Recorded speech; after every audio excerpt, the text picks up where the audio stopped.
Hello. One, two, three. Everything working? Yep. So this is probably going to be a bit rambly, and it's definitely something I've borrowed from Alex Hormozy, who is someone who I've listened to very closely and who I've learned a lot from. But just going through and reading some of my notes, reflecting on some of the things I've done in the past year, and just leaving it here so that it's a resource for both myself in the future and perhaps for other people who are in a similar stage in their lives. And yeah, just going through some notes. So I have some emails and some threads on my phone that I've sent to myself, and I'm just going to read through them and see if there are any worth expanding upon. Just for a little bit of context, I guess this year so far, I've started a business, started two businesses, I guess, and also moved to a new country, found a job, and have so far gotten a couple of raises in the job, performed well, and yeah, learned a lot. So let's, I guess, dive into it. Um, the first is the pain of change. When you're first starting out and actually deciding to take control of the catastrophe that your life has become, which in my case it definitely was a catastrophe, then I think the abruptness of that, the change has to um, come with, it can be quite painful. But I'm not sure that there is a way to do it without that level of abruptness, just because of the amount of effort that is required to actually truly examine your life and decide to do something about it. I guess I guess the only exception is perhaps if you are okay with the change taking longer, once you decide that your current state is not okay, then maybe you can take it a little bit slower, be give yourself a little bit more grace. But that hasn't been the case with me. So I guess I've decided to go a little bit on the extreme side of things, which I tend to do as is. But in this instance, finally, for perhaps the first time in my life, go the extreme way in the right direction. And speaking of the right direction, what I mean by that is if I continue to lead my life with the same values, with the same habits and practices that I am doing now, then the quality of my life will increase and I will get closer to my goals as a result of my actions. Whereas before, that definitely wasn't the case. I was actively moving away from my goals. And so that distinction, I think, has been important. What else? Service has become a big theme. And this goes both as a business owner, as an individual, and as a an employee in all three instances. And actually just in any instance where you're interacting with external forces in some way, I've found that the best way to get the most out of it, the most being the best outcome possible, not the outcome that is easiest or the most enjoyable necessarily, but the best outcome possible is to just serve to the absolute maximum extent that you can and expect little to nothing in return. And it might sound counterintuitive, but uh, it's been driven by evidence, this conclusion, because I definitely wasn't always thinking like that. I thought that everything had to be transactional, and I mean, There are definitely transactional things. So even in relationships, like if you're in a relationship, if you're interacting with people that extract more from you than you get from them, then obviously there's no reason to hang around them. But what I mean is, if you commit to something, if you commit to deliver an outcome, or if you commit to a job, commit to a relationship, commit to a friendship, if you make that value call in the first place, then the best possible outcome that you can get, at least in my experience so far, has been by giving the most that you can possibly give. And in a way, it makes things a lot harder, but also simpler. So it's harder in the sense that you know, you know if you've not given it your best shot. You know that. You can try and bury it, and yes, you can be successful at it. I know because I've done it for a long time, but you generally know if you have not given something your best shot. And so in that way there's no way to hide. But it's simpler because you're not looking for some external factor of validation. You're not looking for evidence to like beam of light from the sky to guide you. It's all internal. And if you decide that something is worthwhile based on whatever values you've decided are worthwhile, and I'll speak about that a little bit later, and then you commit to that action to the greatest possible extent that you can possibly muster, then I do think you get the best outcome possible. And values. Let's talk about values. I think I had a message here that speaks about value a little bit. Yeah, okay, so absolute truth is a value worth pursuing, never ever lie. This has been a tough one to learn because I've been practicing lying both to myself and to others for so long that it was basically ingrained in me. And so learning to not do that and to actually really go up and own up to every single lie that you tell every time, no matter how painful the outcome, has been great actually. Because think about the last time, think about something that grates on you, even to this day. Think about something where you go, like, I shouldn't have done that, or I could have handled that differently. And the only reason those instances are still on your mind is because you didn't correct it to the best of your ability, which is by owning up to it and saying to that person, or um, doing it, but through your action, like through words or action, saying, "This was my fault. This is what happened. This is what I should have done," and basically, "I'm sorry," or "This is what I'll do differently," or "This is what I have done differently." And when you do that, you basically allow a resolution to happen that is internal, right? Like, regardless of the outcome, that person might still be pissed at you, but that's okay. Like, you owned up to it, you acknowledged your mistake, and even if that person is angry at you, if you're completely genuine in your approach to that apology, then you have nothing more to give in that situation.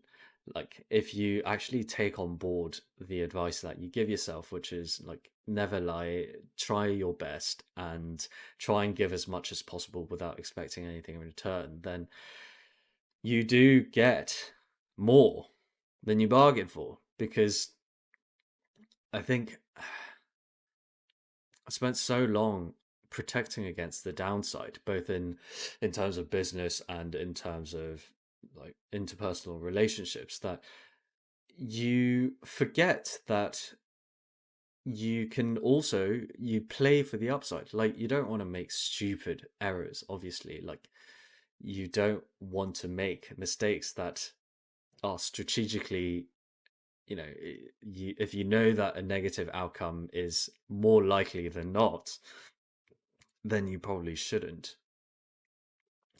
But it doesn't mean that you don't do things that you're scared of, or that you don't go into situations where you don't know the outcome. It means that you follow a guideline that is different from the outcome. Like, you don't go into business thinking, I'm going to make X amount of money by Y time necessarily. Although it is good to have goals, it's good to track things, it's good to improve and iterate. But that can't be your goal. Like, it cannot be your goal, because if that is your goal, then you're prone to shortcutting the values that actually give the best outcome in the long run. Think about, people that flip nameless, branded, unbranded, cheap Chinese manufactured goods, on like Wish or Temu or AliExpress, one of these platforms. Like, they're not in it to serve you. They're in it to get your money. And that kind of action, I think, only comes from not wanting to build towards something that is greater than yourself, and also from trying to extract value, trying to extract from the people that you interact with, rather than give so much that they feel obliged to give something in return. It's tough, I get it, but it hasn't served me. So maybe it won't serve you. Who knows? What else? My ideas around what a company is and what a product is has changed a lot. I think before, I sort of had this misconception that you go from an idea into a product, and you then iterate on the product, and you grow somehow. I don't know. It wasn't very clear to me. I think now I'm realizing that you start with you start by selling a solution, and you talk to people, because the people will tell you if they're willing to pay for a solution.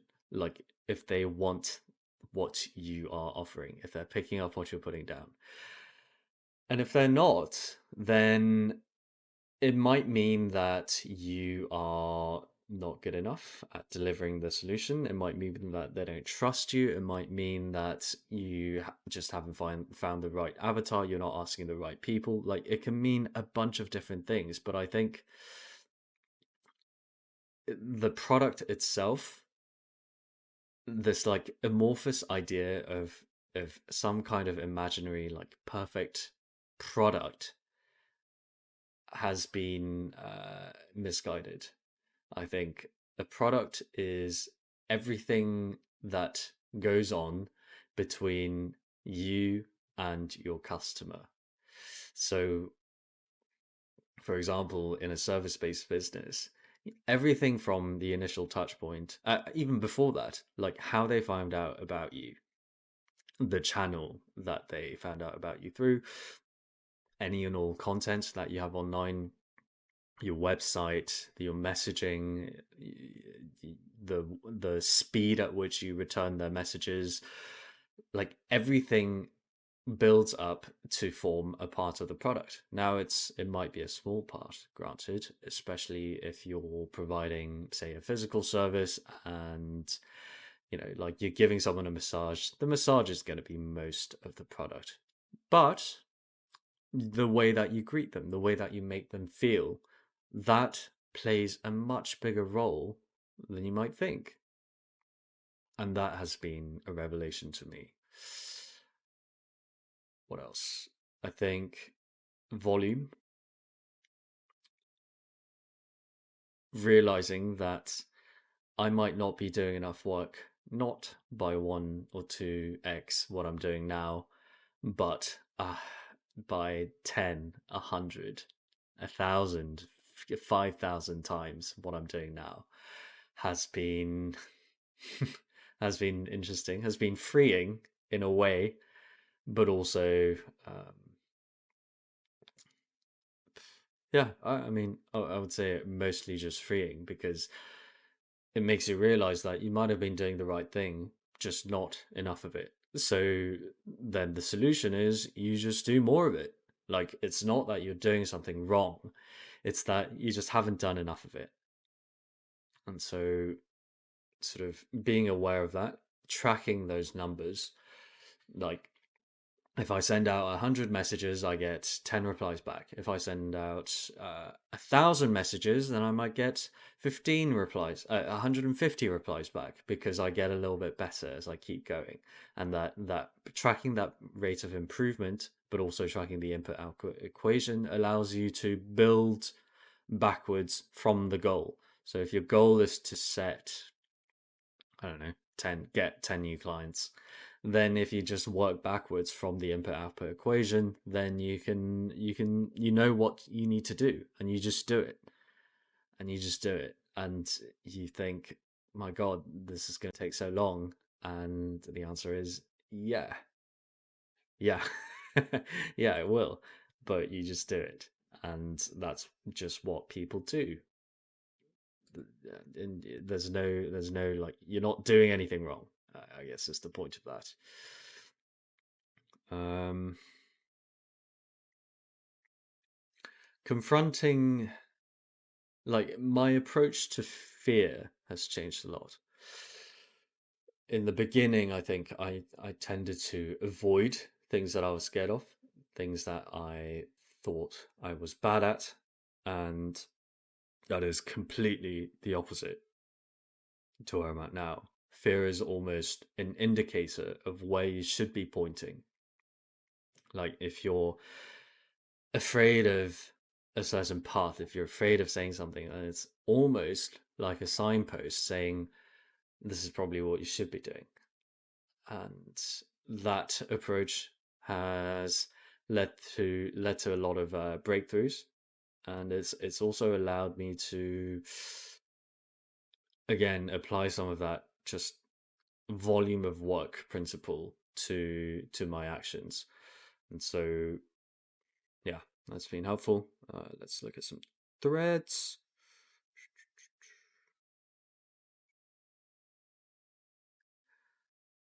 Mm, let's see. Your willingness, you have to be willing to fight through the trenches, but if you let your feet get stuck in the mud, you'll never make progress. It's a delicate balancing act.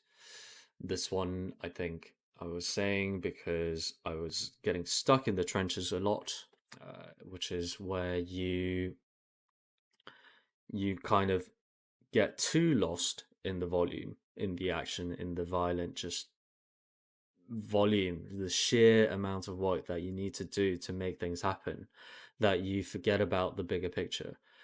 And that's a vicious cycle because if you forget about the bigger picture, then you start to forget about why you need to be doing it in the first place. And if you're really like in tune with the way that you're working and the level of output that you're producing, then you can start to recognize when that is declining and sort of self-assess, right? So why am I starting to slow down? Is it because I'm tired? Is it because I've lost sight of the bigger goal? Is it because I'm not sure that the input that I'm putting in is going to be tied to an output? And each of those, in each of those cases, if you measure the direct output of your input and remind yourself of that, then you can get yourself through it shorter term. But B, if you zoom out and look at, by doing this action, I am building towards my goal.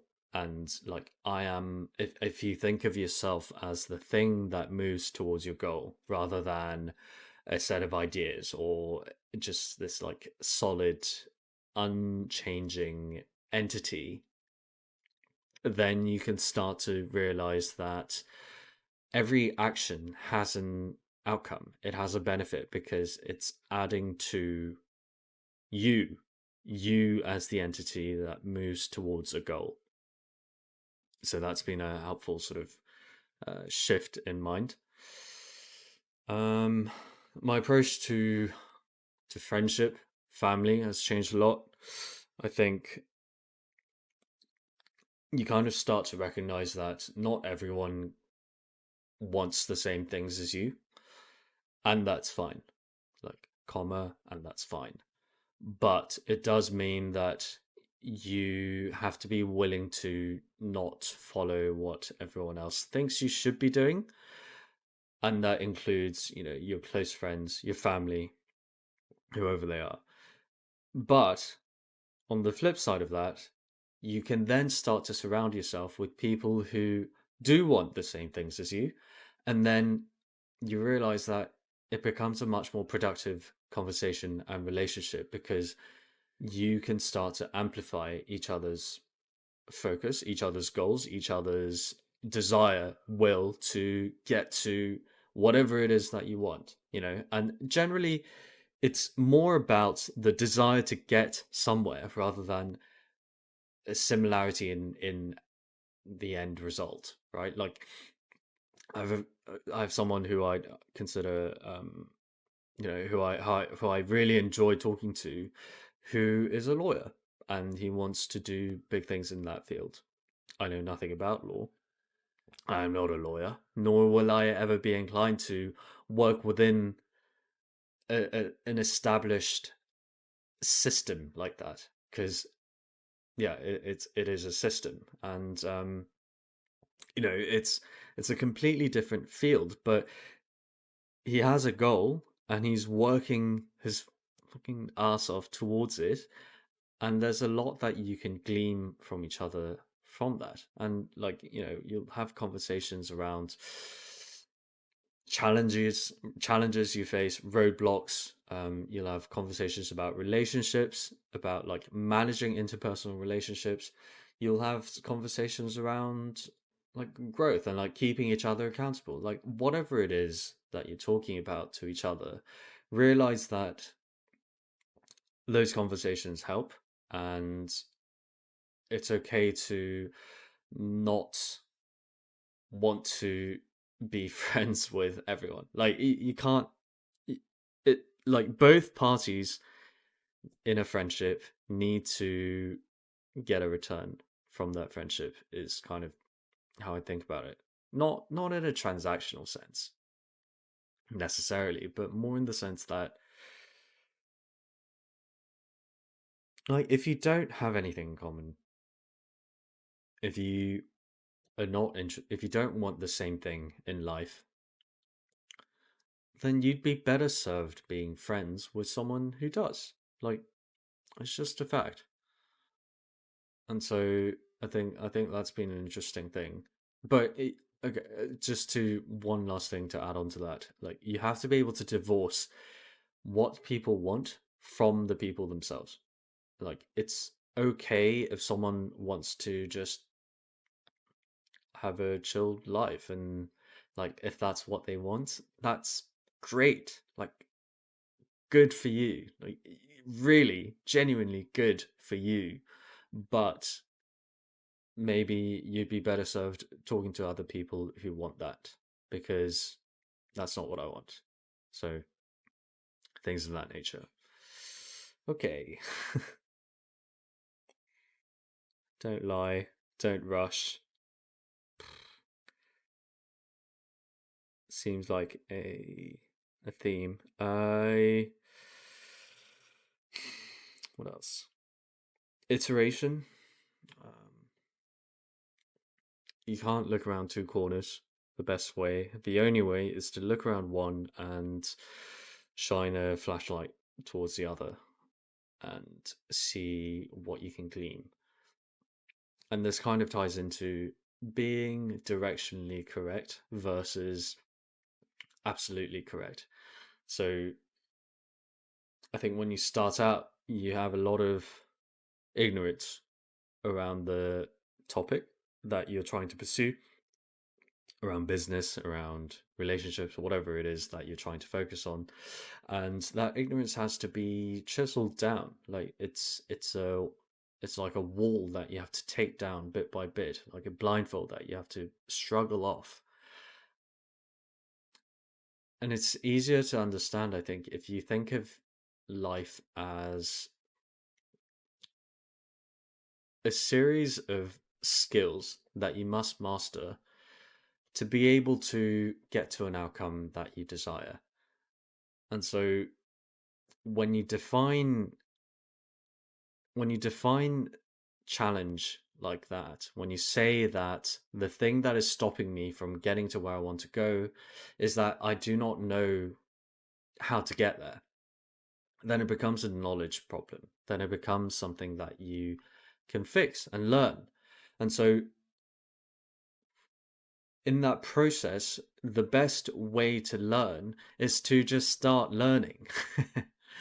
And you might find along the line that what you were learning, what you were moving towards, wasn't what you wanted after all.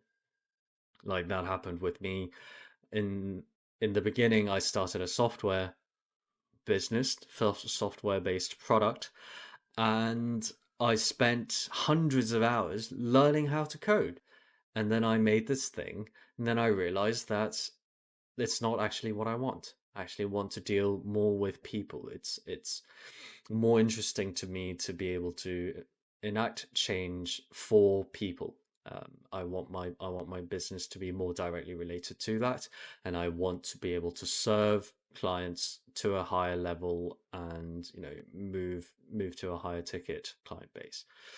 Like these are all realizations that I made along the way, but I would never have gotten there if I hadn't started with the programming, because the programming part showed me a lot of what I didn't want out of my business, such as like low ticket recurring revenue businesses that have a J curve and really high startup costs, both in terms of technical debt and platform, like network debt.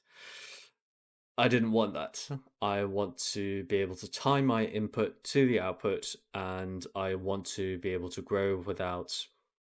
I want to be able to grow and iterate by getting a more direct line of feedback to my client base without resorting necessarily to technology, which was surprising to me because I thought that I was always this like technical person, but I'm realizing now that I'm starting to think of technology more as a tool rather than the means by which I want to live my life, if that makes sense. Like I don't want a technological life. I want I want a more human life.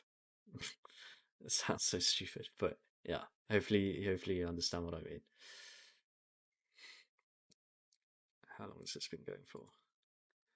28 minutes. 28 minutes. Okay. I'll probably stop it there. I think I could probably go on, but yeah, those are some of the lessons that I've learned so far. And hopefully see you next year.